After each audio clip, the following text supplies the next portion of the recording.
And is vendor software helping you, or is it making it more complicated? Or how's the new software in the vendor space improving or Yes, helping? that's a good question. I think we all go through. I think that there's nothing new. We'll hear common buzzword or phrases. Tool consolidation. We got way too many tools, and on an average, any CISO shop has close to 25 to 42 different tools, and each vendor will tell you that they can do this, but in reality, a vendor has a specialty. They can't really do everything. So um, integrating all these vendors, automating it is a challenge. I think a lot of it, we're going to see that AI and a lot of new tools that are coming out hopefully will solve some of these problems. But vendors and tools are a critical part of what we do. It helps us automate things. It helps us get out of the manual, but finding the right balance and not just going and getting everything that you can under the umbrella. Otherwise, then you're forced to then manage 40 different tools, and you can't just keep hiring people to manage these tools. So Yeah, so then it's are you finding that more vendors are able to communicate to you specifically, like what their solution, what problem they're really solving? And if they can, well, first of all, are they getting better at really articulating what problem they're solving versus selling, we're great at doing this and that and the other thing?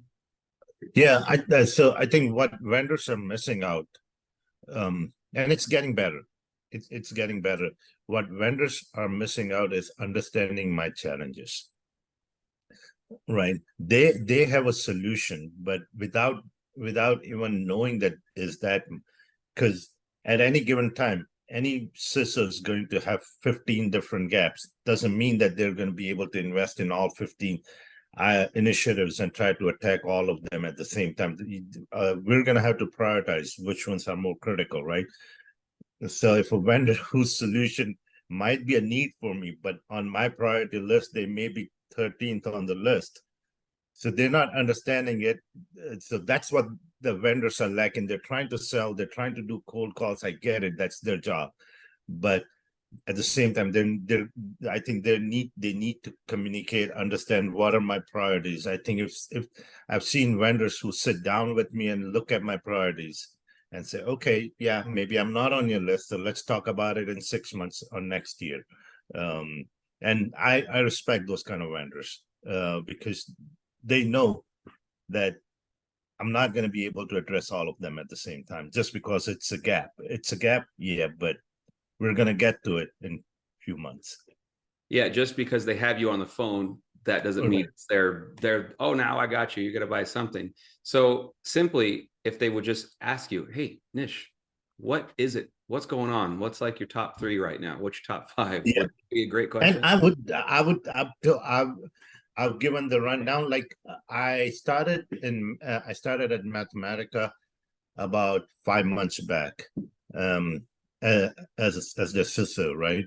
So one of the first things that I've done in the last 5 months is we've done a gap assessment, a NIST assessment, which has given us where our gaps are in our maturity, and then we prioritized it. We sat down as a team and leadership. We looked at it, which are the more critical risks out there and gaps, where should we invest money. And now so when the vendors, when I initially started, they started calling me. I told them, give me 3 months, give me time to understand the landscape, and I'll tell you what my priorities are going to be. Now when they're reaching out,